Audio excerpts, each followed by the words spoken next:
Welcome to Sanmathi வீட்டு சமையல். சன்மதி வீட்டு சமையலை நம்ம இன்றைக்கி சமையல் வீடியோ போடாமல் இன்றைக்கி முயலை பற்றி தாங்க இன்றைக்கி போட போகிறோம். முயல் என் பையனுக்கு ரொம்ப பிடிச்சிருக்குன்னு சொல்லிட்டு இன்றைக்கி ஒரு பேர் வாங்கிட்டு வந்திருக்கான். இன்றைக்கி காலையில் தான் அந்த முயல் வாங்கிட்டு வந்திருக்கிறான். இதில் இந்த கிரே கலர் முயல் தான் ஆண் முயல். பெண் முயல் ஒயிட் கலராக இருக்கிறது தான் பெண் முயல்.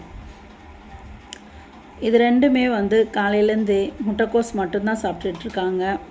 வேறு காய்கறிகள் இனிமேல் தான் கொடுக்கணும். அதுகளுக்கு தண்ணி கொடுத்துட்ருக்கான், தண்ணி சாப்பிடுவாங்க. டப்பு இப்போதைக்கு டப்புக்குள்ளே தான் நாங்கள் போட்டு வச்சுருக்கோம். நீ அடுத்து அதுக்கு கூண்டு ரெடி பண்ணணும். இவங்க டப்புக்குள்ளே இருந்த அந்த ஆண்முயல் மட்டும் வேகமாக தப்பிச்சு வெளியே போயிடுவாங்க. இதெல்லாம் பார்க்கும்போது ரொம்ப சுவாரஸ்யமாக இருக்குது. இதை நாங்கள் மட்டும் ஹாப்பியாக என்ஜாய் பண்ணாமல் இதை உங்களுக்கும் போட்டு நீங்களும் என்ஜாய் பண்ணும்படி இந்த வீடியோ உங்களுக்கு போஸ்ட் பண்ணுறோம். இந்த வீடியோ பாருங்கள், உங்களுக்கு கண்டிப்பாக பிடிக்கும். இந்த வீடியோ பிடிச்சிருந்தா லைக் பண்ணுங்கள், ஷேர் பண்ணுங்கள். சன்மதி வீட்டு சமையலுக்கு சப்ஸ்கிரைப் பண்ணுங்கள். இன்னும் அடுத்தடுத்த வீடியோக்களை நீங்கள் எதிர்பார்க்கலாம்.